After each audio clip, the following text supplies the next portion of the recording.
நீங்க ரொம்ப நல்லா பேசுறீங்க. நீங்க கொஞ்சம் ஓவரா பேசுறீங்க. இந்த ரெண்டுல உங்க மனசுல எது ஓடிட்டே இருக்கு? என்னதான் நாம மத்தவங்க சொல்றத பெருசா கண்டுக்க கூடாதுன்னு நினைச்சாலும் ஏதோ ஒரு கார்னர்ல மைண்ட்ல அது ஓடிட்டே இருக்கும். ஏன்னு தெரியுமா?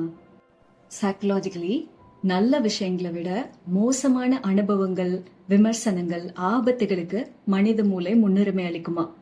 ஆயிரக்கணக்கான ஆண்டுகள் முன்னாடி ஆபத்துகளை நினைவில் வைக்கிறது மனிதர்கள் உயிர் வாழ உதவியது. ஆனா இன்னைக்கு அதே மூளை ஒரு விமர்சனத்தை ஆபத்தா கருதுது. அதனாலதான் 100 நல்ல விஷயங்கள் நடந்தாலும் ஒரே ஒரு நெகட்டிவ் கமெண்ட் வந்தா அதையே திரும்ப திரும்ப நம்ம யோசிச்சுட்டு இருக்கோம். இதுல வேர்ஸ் பார்ட் என்ன தெரியுமா? கமெண்ட் சொன்ன பர்சன் அவங்க என்ன சொன்னாங்கன்னு அவங்களே மறந்துருப்பாங்க. நாம தான் அதுக்கு முன்கதை, தொடர்ச்சி, 2ஆம் பாகம் எல்லாமே கிரியேட் பண்ணிட்டு இருக்கோம். அவங்க அப்படி சொன்னதுனால நான் நல்லா இல்லையோ, பிரசன்டேஷன் ரொம்ப மோசமா பண்ணிட்டனோ, நான் இனிமே பேச்சை குறைச்சுக்கணும், எல்லாமே சொதுப்புறனோ, அப்படிலாம் நம்ம யோசிக்க ஆரம்பிச்சிருவோம்.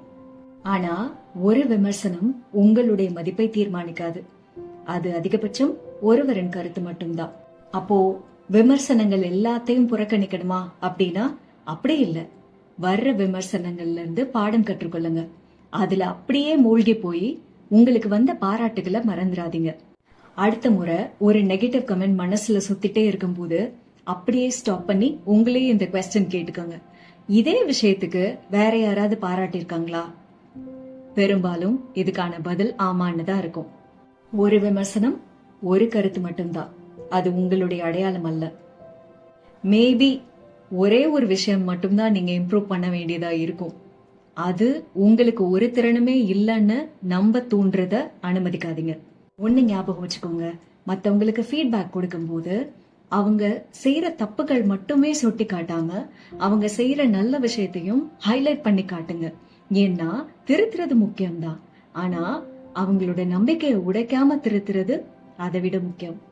உங்களுடைய வார்த்தைகள் அவங்க அடுத்த முறை முயற்சி செய்யணும்னு நினைக்கும் போது பயமுறுத்துச்சுன்னா அதுக்கு பேரு கைடன்ஸ் இல்ல, டிஸ்கரேஜ்மெண்ட்.